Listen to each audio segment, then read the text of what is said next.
Visiter ces colonies d'abeilles est une opération que l'apiculteur doit pratiquer au minimum une fois par mois et plus selon la saison apicole. On distingue deux saisons en Polynésie. L'été, propice à la récolte et à l'élevage, et l'hiver austral, période de repos pour les abeilles, mais pas pour les apiculteurs. Ces visites sont essentielles car elles permettent à l'apiculteur de juger de la force d'une colonie et d'en déduire les actions à mettre en place. Cependant, l'ouverture de la ruche génère un stress pour les abeilles.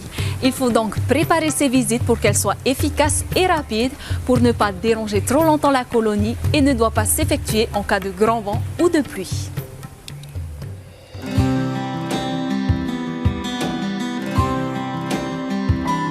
Avant de visiter une ruche, l'apiculteur doit se munir de sa combinaison et de ses gants, d'un lèvre-cadre désinfecté au chalumeau et d'un enfumoir correctement allumé et dégageant une fumée blanche et froide.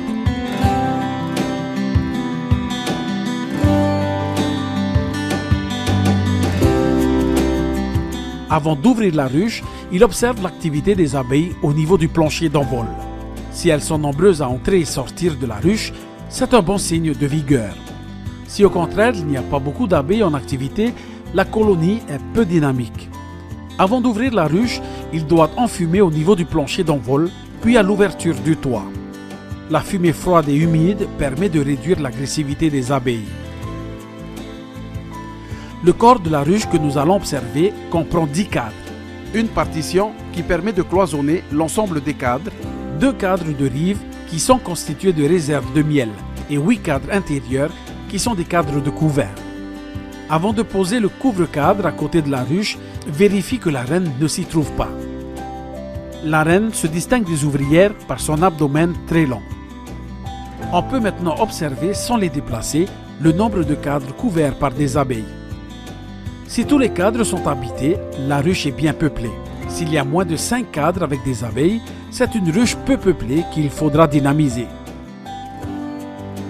L'apiculteur enlève la partition pour faciliter la manipulation des autres cadres.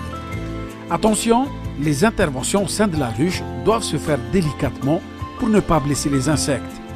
Puis il lève les cadres de rive pour vérifier les réserves de miel et de pollen. S'il n'y a pas ou peu de réserves, il faut songer à nourrir les abeilles. Les cadres du milieu sont des cadres à couvert. Leurs alvéoles peuvent être ouvertes ou fermées par une couche de cire appelée opercule. L'apiculteur peut y observer le résultat de la ponte de la reine sous forme d'œuf ou de larve. Si la reine est dynamique, pratiquement toutes les alvéoles sont utilisées pour la ponte.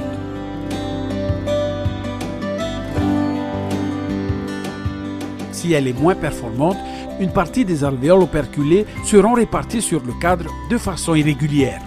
Enfin, il est nécessaire de vérifier la présence de la reine. Une reine marquée se repère plus facilement. Le marquage se fait à l'aide d'un stylo ou d'une peinture spéciale non toxique pour l'abeille. Avant de terminer ta visite, n'oublie pas de replacer les cadres dans leur ordre initial en veillant à ne pas blesser les abeilles et la reine.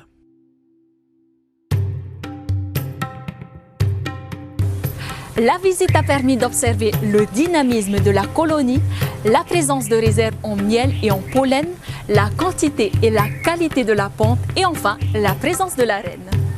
Toutes ces observations doivent être notées dans ton registre d'élevage.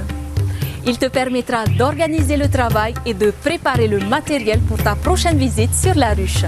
Ajouter ou enlever des cadres, nourrir la colonie, poser une housse ou changer la reine.